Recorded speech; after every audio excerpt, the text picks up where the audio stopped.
Hi everyone, it's Raina. This video is for the sun sign and the rising sign of Sagittarius for October 2018. And I just wanted to say, I say this once in a while or quite often, that this is a general reading. And I'll give you an example in my own personal chart. I have the sun in Sagittarius. I have Taurus rising at a late degree. And I am more inclined sometimes to be interested in the Taurus forecasts on YouTube than the Sagittarius ones because of what they consider the accuracy of the timing of mundane events. But even having said that, the Gemini readings are oftentimes more aligned with my particular house structure because I'm a late degree Taurus rising. So it gets a little bit complicated, and therefore only a personal reading will provide you with the accurate timing of transits through the planets through different houses. And I do have two types of natal chart interpretations. They are linked below this video, but I do want to say that because I do get into the different dates and stuff like that. And I want people to realize that this is kind of like a general forecast. I know people tend to know that, but it's worth saying every now and then. So in October, and because I'm a Sag too, it's very interesting that the sun is in Libra, which for Sagittarius is the 11th house, which in the universal chart, Aquarius rules. So all things Aquarian, including the internet, that thing has always bothered me because the third house is communication, and that can be the internet, and the 11th house is technology, that can be the internet. And the 11th house is the collective, groups of people. So if you combine that with electronics, I can totally see. What I would say internet-based with the 11th house is really touching base with people through the internet. And I think that is something that you may be doing more of at this time. Coming in from the end of September, actually, with the sun there's a great focus on this area of life. Just being social in general is something that may be happening for Sages more than usual. And this could even connect with career for some people because you may be feeling like you have to network in order to get things moving or progressing, okay? So the sun at the beginning of the month is in the 11th house. We have Venus in the 12th house and Mercury also in the 11th house. So Mercury is communication that is kind of reaching out to a bunch of people. Now, this month I consider rather quiet, although I will say that Venus retrogrades in this month on the 5th. And this is somewhat notable because Venus only does so every, I think it's like year and a half. It's not like Mercury that's doing it 4 or 5 times a year. Or God forbid, is it 3 or 4 times a year? 5 times seems like really crazy. It's probably like 3 or 4 times a year. But that's like a lot compared to Venus. And so Venus is in that 12th house, retrograding, and then at the end of the month goes back into the 11th. We'll get to that in a minute. But wow, Venus in the 12th house, even direct. What can that mean? That could be about soulmates, twin flames, some kind of like karmic connection that when it retrogrades, I mean, this could be a time when you're really realizing that somebody is a soulmate, or in the case of a twin flame, if there is some kind of upheaval, that could be also the realization, because from what I understand, twin flame relationships can have a lot of turmoil associated with them.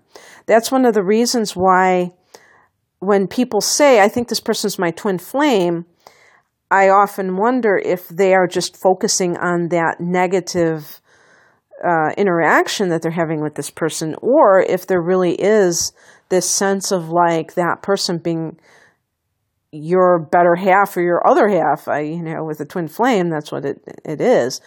But apart from that, I mean, during Mercury retrogrades, people from the past can come back into your life. Well, what about past lives? Talk about past. What about from 5,000 years ago? So be on the lookout in October for anybody that you meet. If you're single and looking, I shouldn't say hell, should I? Heck, even if you're in a permanent relationship with somebody, or I shouldn't say permanent. Oh gosh, that's silly. If you're in a committed relationship with somebody, you may meet somebody else and have this instantaneous understanding that this person is somebody from a past life. Now, that doesn't mean you have to leave your primary relationship, but I'm just saying. I'm not saying, I'm just saying, something could happen along those lines. So just be aware of the people that you meet, the paths that you cross in October, because in general, there is this kind of like karmic influence. Now, for Sagittarius, October is always like this to some degree because the sun goes into Scorpio, right before Halloween, and this continues into November. But then you have these personal planets that are never too far from the sun, like, except for Mars. Mars is not in the picture here, but definitely Mercury. Well, I don't want to get ahead of myself, but Mercury does go into this 12th house, and the sun goes there, and Venus, of course.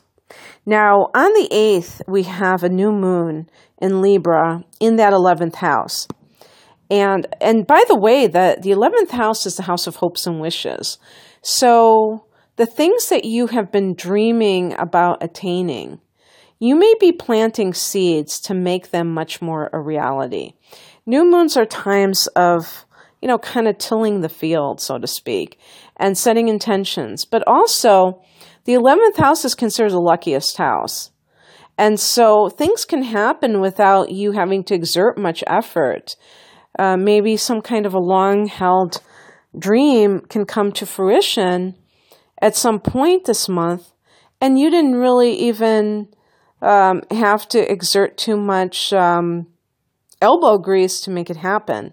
So this can be a very fortunate time for Sagittarians during the month of October. And also new beginnings with kind of like a group. Maybe you join a group or find your tribe, the people that you really belong with.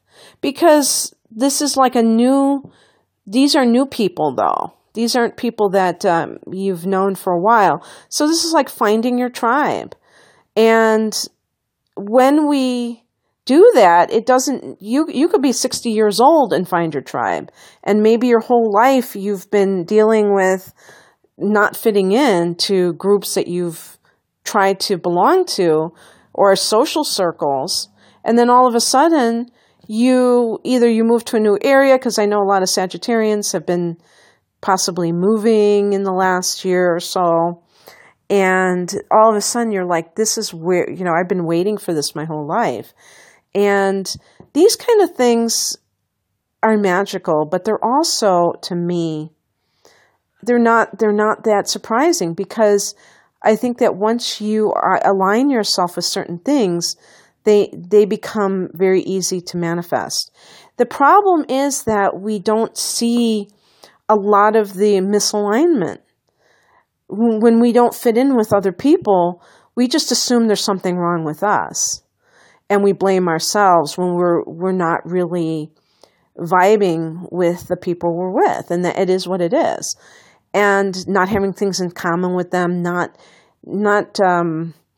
having the same outlook on life. I mean, not just things that you like to do that are the same, but having the same kind of life view.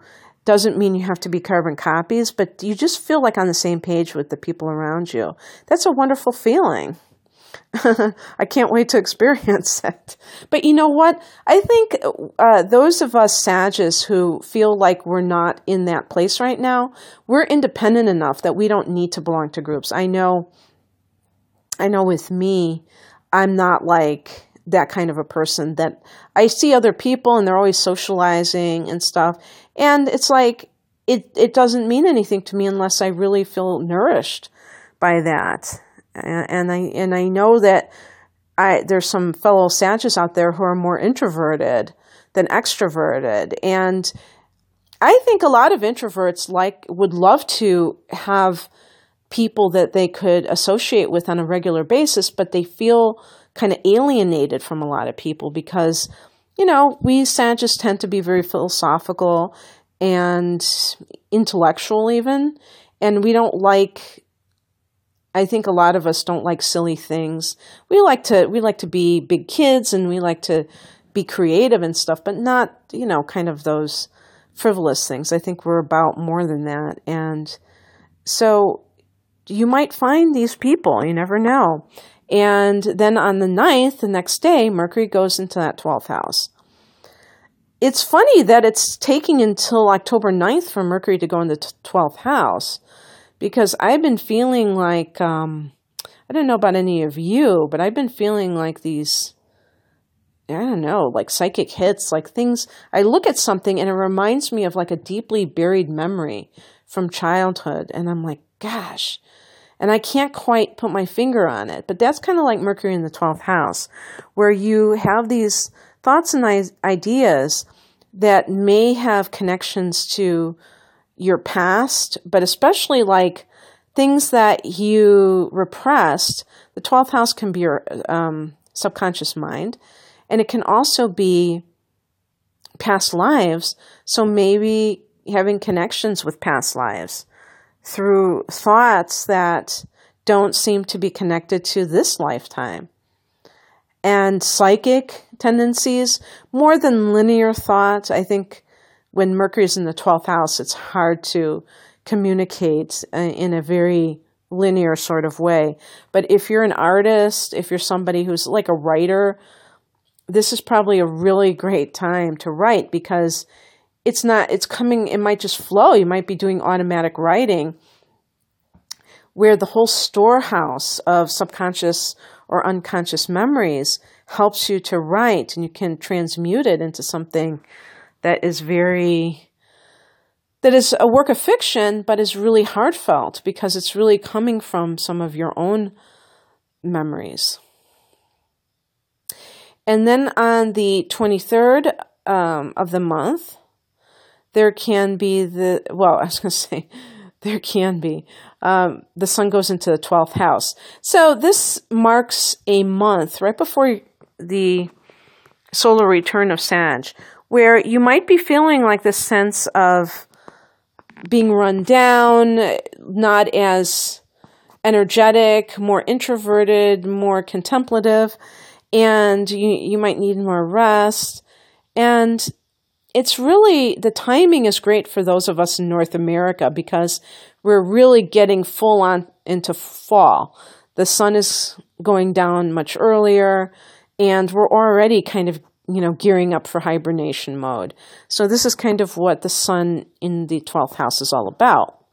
But the best use of the sun in the 12th house is not like sleeping like a bear, but really getting in touch with your inner hermit, and that solitude, using that as a spiritual retreat for the next month. That would be a great kickoff for a month of spiritual practices.